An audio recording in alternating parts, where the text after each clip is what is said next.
South Koreans are obsessed with Netflix's K-pop demon hunters. Here's why. CEU.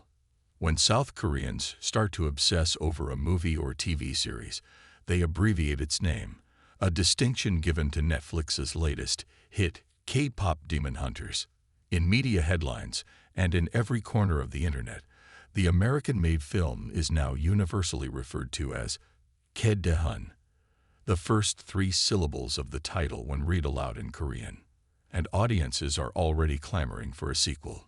The animated film follows a fictional South Korean girl group named HUNTR/X as its three members, Rumi, Mira, and Zoey, try to deliver the world from evil through the power of song and K-pop fandom.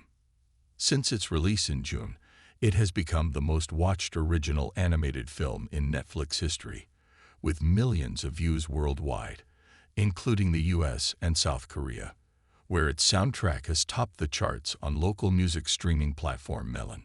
Fans have also cleaned out the gift shop at the National Museum of Korea, which has run out of a traditional tiger pin that resembles one of the movie's characters. South Korea celebrates the transformative power of Squid Game.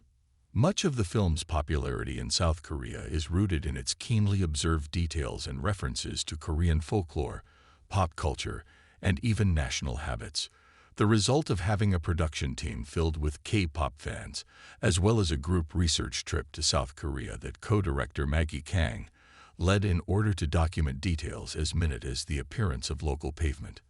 There are nods to traditional Korean folk painting, a Korean guide to the afterlife, the progenitors of K-pop and everyday mannerisms. In one scene, at a table in a restaurant where the three girls are eating, viewers might notice how the utensils are laid atop a napkin, an essential ritual for dining out in South Korea, alongside pouring cups of water for everyone at the table.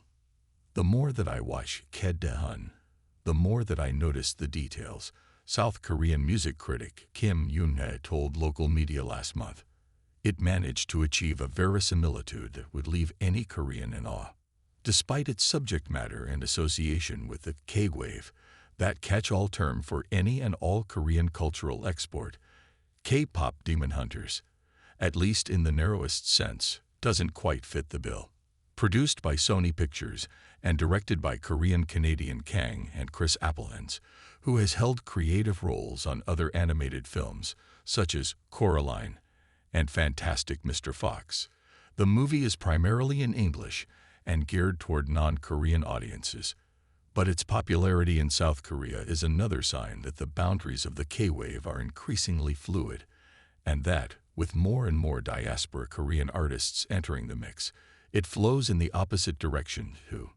Those barriers have already long since broken down in music. Many K-pop artists and songwriters are non-Korean or part of the Korean diaspora, reflecting the genre's history of foreign influences such as Japanese pop or American hip-hop. Once a cultural creation acquires a universality, you can't just confine it to the borders of the country of origin, which is where K-pop is today, said Kim Il-jong, director of the Content Business Division at the Korea Creative Content Agency, a government body whose mission is to promote South Korean content worldwide. Despite what the name K-pop suggests, it is really a global product. He was a huge Korean TV star. Now he's broken lives in an amusement park. In K-pop Demon Hunters, Zoey is a rapper from Burbank. In addition, the soundtrack was written and performed by a team that includes producers, artists, and choreographers associated with some of the biggest real-life K-pop groups of the past decade. Streaming productions are increasingly flying multiple flags too. Apple TV's Pachinko or Netflix's Hexo Kitty are both American productions that were filmed in South Korea. But few productions have been able to inspire quite the same level of enthusiasm as K-pop Demon Hunters, whose charm for many South Koreans is how accurately it captures local idiosyncrasies and contemporary life. While flying in their private jet, the three girls are shown sitting on the floor even though there is a sofa right beside them. This tendency to use sofas as little more than backrests is an endless source of humor and self-fascination among South Koreans, most of whom would agree that the centuries-old custom of sitting on the floor dies hard. South Korean fans and media have noted that the characters correctly pronounce ramyeon, or Korean instant noodles.